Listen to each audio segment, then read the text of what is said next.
promised our viewers that we would go back to San Francisco when Roger Goodell took the mic, and we understand that he is speaking. He's there at an owners' meeting. Let's go ahead and listen in. We think could be improved. We have, Competition Committee made a recommendation on that to move it back to the 15, to kick the extra point, and also to allow the defense to score. We think those changes are I think he's going to talk about it. terrific. I don't think we thought of some other ideas in the context of that. But I think the bottom line on that is the ownership would like to see us do this in stages so we can see the impact of the changes and evaluate that as we go through the season. We had an update on the Super Bowl 53 and Super Bowl 54 process. I'm sure you're aware of where we are in that, but we have Atlanta, New Orleans, Miami, and Tampa Bay, who are our 4 finalist cities. There is a provision for Super Bowl 54 if there is a team in Los Angeles that could be included in the process. So that is, again, a positive update. We talked about LA for an extensive time this morning with our membership and a report from the committee. And we had an international update. Again, the tremendous growth that we're seeing of our game on a global basis, not just the UK. Great deal of discussion on Mexico, Germany, and also into South America this morning. And so we're very positive about that. And a lot of updates on health and safety. As you all know, we made some significant changes in March with the medical timeout. We went through that in great detail to make sure that the clubs understood how we were approaching that, how we were using the ATC spotter in the context of that, as well as the visiting team physician, who is another resource for us to provide better care for our players and staff when they come in from a visiting city, so that if they need additional care, whether it's hospitalization, whether it's prescription drugs, anything along those lines, we will have a local physician that will expedite that and try to assist us on that basis. We also heard a report from the Conduct Committee. The Conduct Committee has met on a regular basis since being formed early this year. Mike Bidwell and his team have done a terrific job on the continuing education, the reporting obligations for our teams when there are incidents, which was very important to us. And of course, our continuing effort on character and values and how that's going to be implemented in everything we do this coming season and for the future. I think those are the key issues. One final thing, I guess, was a very important issue for us, which is stadium security, making sure that we're doing everything we can to make sure that our stadiums are secure from outside threat, but also secure in the sense of when we're in our stadiums and our fans are in our stadiums, that we're having the best experience possible. And we want to make sure that they're safe and that when they leave our facilities, they had a positive experience. So that's an important initiative which we continue to work on. So I'll be happy to take your question. Do you have microphones? If you could wait for a microphone, please. Can I go? Roger, I'm sure you're aware of what Robert Kraft told us yesterday. Did you have any discussions with him over the last couple of days about how he would handle that? And the other question, the NFLPA has asked that you recuse yourself from the Brady appeal. Will you do that? Two things. The decision that Robert made was his decision. I admire and respect Robert, as you all know. We've had plenty of discussions over the last couple of weeks. And this was his initiative and something he wanted to do. And I certainly admire the step he took. We may disagree on things, but that's not unusual. That happens. Your second question was on, yeah, I've been focusing on the meetings. I'm not up to date on that other than the fact that I'm aware of that. We obviously, when we get back tomorrow, we will focus that, give it full due consideration, and make sure that we do the appropriate thing. Ian Rappaport. I'll come back to you. Roger, will Robert Kraft's decision for the Patriots to accept their penalties in any way affect Tom Brady's appeal and your hearing of it? No. Yes. part of it, but let me ask, can you address, would you allow Tom Brady a second chance to show cooperation by, say, turning over emails, and could that help an appeal to you? You know, I'm not going to get into hypotheticals. We have a process here. It's long established. I look forward to hearing directly from Tom if there's new information or there's information that can be helpful to us in getting this right. I want to hear directly from Tom on that. How do you address the question of how can you be fair hearing the appeal after you've already meted out judgment? Well, two things. First off, it was an independent investigation. It was done by Ted Wells. He drew a conclusion about whether there was a violation or not.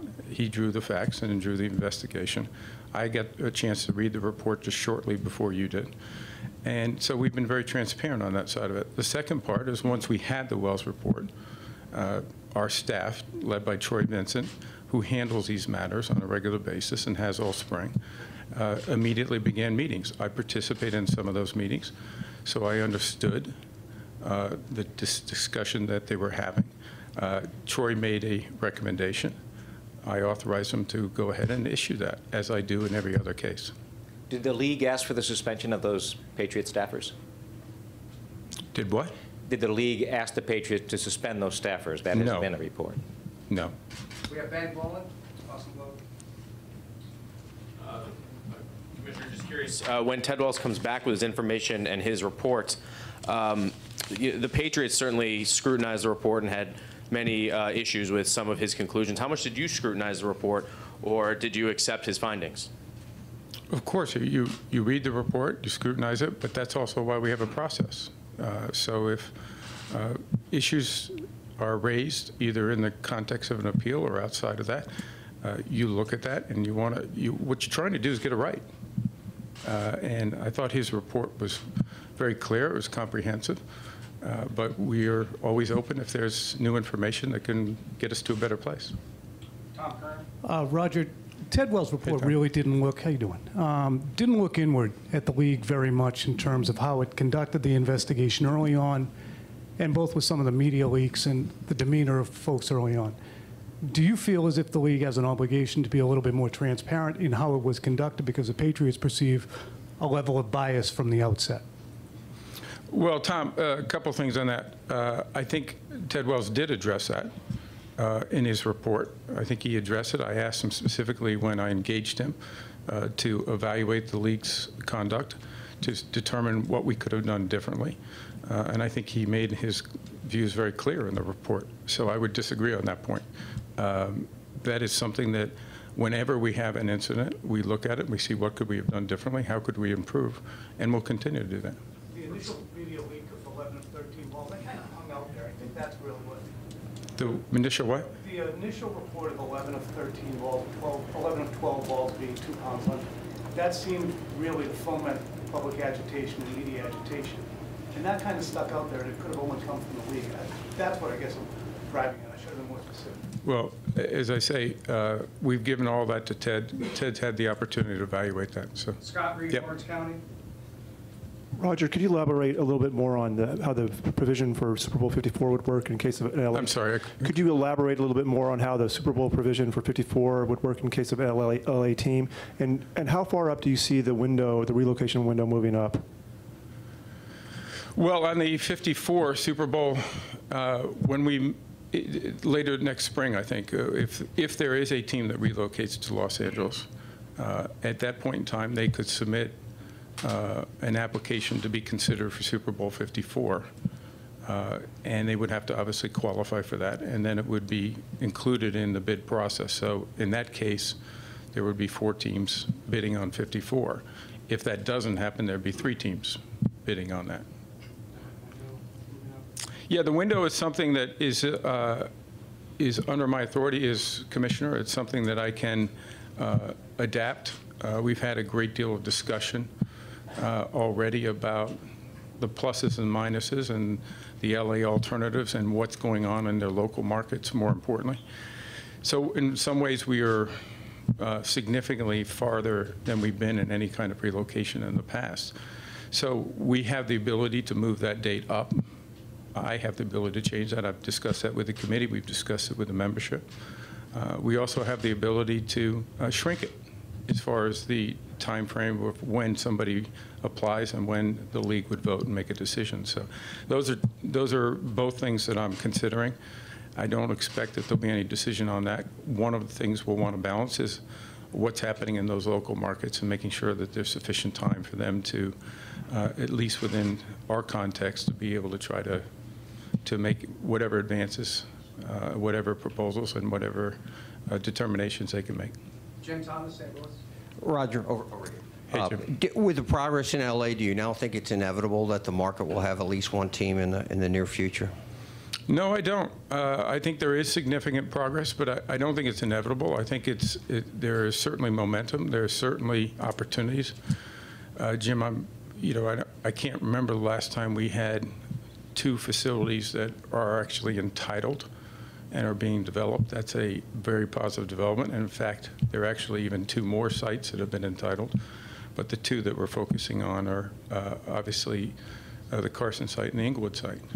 So I think that those are positive developments, but a lot more work has to be done. Just a follow-up on St. Louis. What is your comfort level with the financing plan there in St. Louis as you know it, right now at this point? Yeah, we heard directly from St. Louis a couple of weeks ago, Jim. It's one of the things that we're evaluating and we're working on. I don't know if we've come to a conclusion on that to date, but there's tremendous progress going on there. We're going to make sure we give it full evaluation and full consideration, and we'll get back directly to them if we feel that there are any issues that need to be addressed. Dan, Boston. Roger, how does it impact you personally and professionally to have Tom Brady, one of the faces of the NFL, suspended for 4 games? Listen, anytime anyone's suspended from a game that they love, it's difficult. So any player, coach that we're involved with suspending, that decision comes after a great deal of thought, consideration, and recognizing that's a difficult decision. And we're very careful with it, and we're very thoughtful with it. And I have great admiration and respect for Tom Brady, but the rules have to be enforced on a uniform basis, and they apply to everybody in the league. They apply to every club, every individual coach, every individual player, and that is something that we put the game ahead of everything. Sam Farmer, LA. Roger, you say that there's significant progress on... Where are you, Sam? I'm right, sorry. right. Okay, I got you. Significant progress in LA and tremendous progress in St. Louis. How would you characterize the San Diego, what you've seen from the home market, San Diego and at Oakland?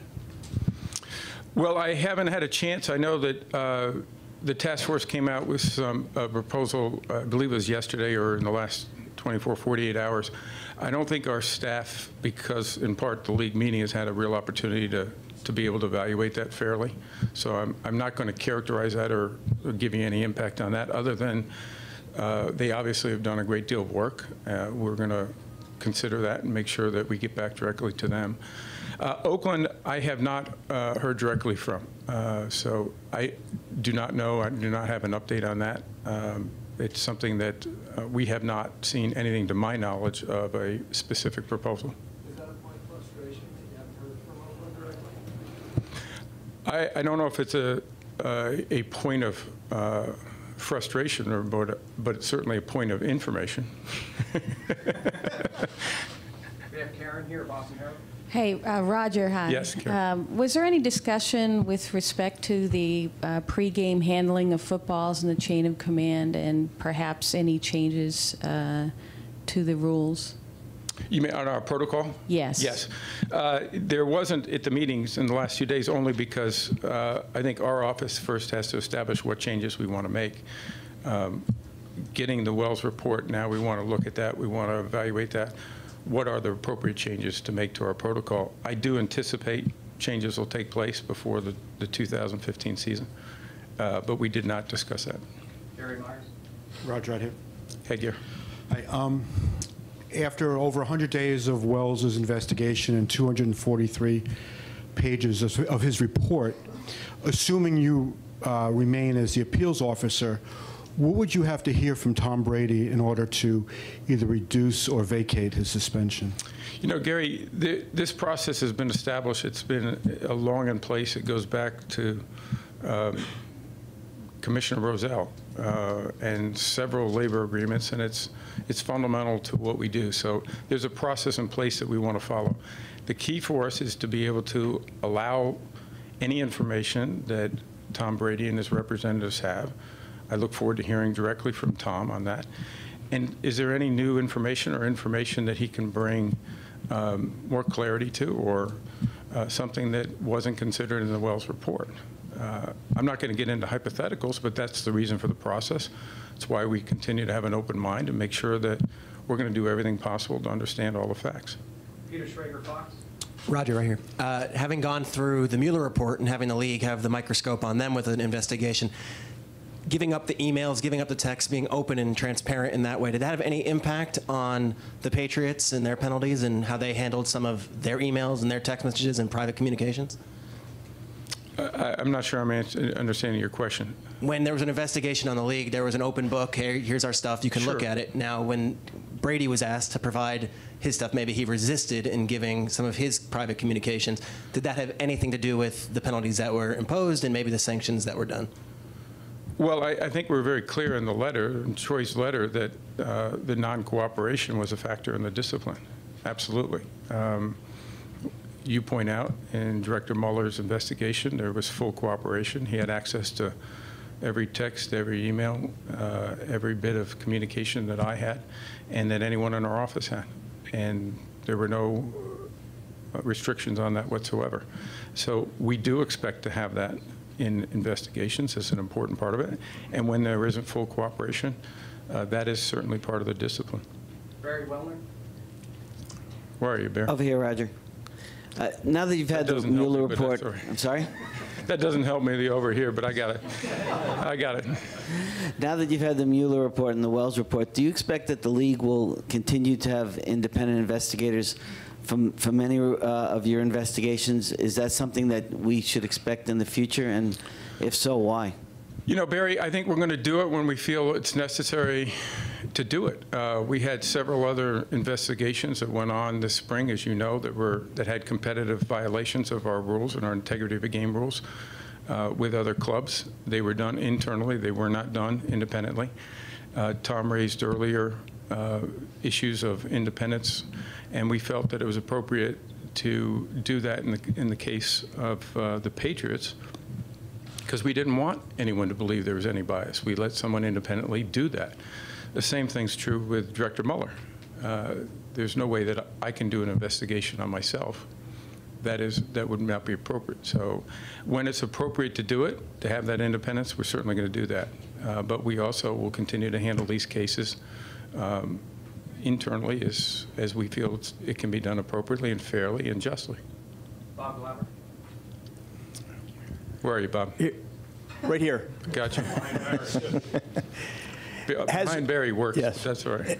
Has there been a day that has been determined to have the Brady appeal? And initially, when you were asked about the NFLPA's request to have yourself recused from the proceedings, you didn't really answer directly, but you've said twice now that you want to hear directly from Tom if there's any new evidence. So that sounds like you're gonna handle it. Well, Bob, I haven't been able to. I think the specific question that was asked is that I haven't had a chance to understand. I believe it came in yesterday. I've been focused on our league meeting. I said that when we get back tomorrow, I'll get due consideration, full consideration to that, and we'll handle it appropriately. So those are things that I just need to get back with our staff. I've been focused on the league meeting for 2 days. I do not know if there's even a date set for the hearing. I just have been focused on matters at hand here. Jared Bell, back corner. Oh, hi, Roger. Hi, Jared. Philosophically, why is it important for you to be the appeals officer for the Brady case as opposed to, as you've done in other situations, designated someone else to hear it?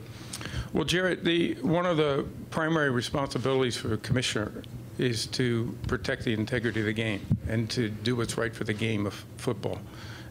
That's my job. And I made this clear at the Super Bowl. It's our job to determine if there's violations of our rules, of our policies, of our procedures, and to enforce those. And it's my job here to make sure that we're doing everything to protect the integrity of the game. We're protecting our policies, our procedures. We have a process that's been negotiated with the union in place. It's been in place for decades. And so it's my responsibility, and it's something that we have in place for a long time, and we're going to do it that way. Unless there's some other factor that I'm not aware of, which we'll deal with. I haven't been able to see any of these issues that the union may have sent in the last 24 hours. Roger, you mentioned, hi. You mentioned some international sites, Mexico, Germany, I believe. Would that be for preseason games, Pro Bowl? What can you go into some detail of what you guys discussed? Some of it was just on media coverage, particularly in Germany. We know there's interest in playing a game over there. I think there's a renewed interest in playing a game in Mexico, a regular season game. I think we'll evaluate that. There's been some interest in playing a Pro Bowl in Rio. So we're going to evaluate all those. There's a growing passion for our game on a global basis, and we want to respond to it. We want to respond to it the right way, in the right markets, the markets that we think are priorities for us, so that we can continue to grow this great game. We are excited about where we are. We're excited about the passion for our game and taking it to another level. Question here on the left. Roger, I have two questions regarding Oakland and the Raiders. One, regarding the city of Oakland, hearing from them, is there a certain timeline where you really need to have a proposal or see something? And then secondly, Mark Davis said yesterday he had really no interest in sharing Levi Stadium, which can accommodate two teams. Do you see any sort of future scenario where that might make sense to have the Raiders and 49ers share Levi's? Well, ultimately that's going to be a decision Mark's going to have to make. Mark wants a long-term stadium solution. I think that's what he's always been focused on. He would like to have it be here in the Bay Area and in Oakland. And that's what he's been working towards. So I think his priorities are pretty clear. And the first part of your question was a deadline on time. We don't have a deadline, but this is not a new issue that we're all dealing with here. This is something that the Raiders have been working on a stadium for years. This is something that's been very publicly debated. So we do need to have a proposal from the people here about how they're going to be able to keep the Raiders here in Oakland and do it on a basis that is going to not only be good for the community, but good for the team long term. And so that proposal is necessary to have soon. All right, thank you. Okay.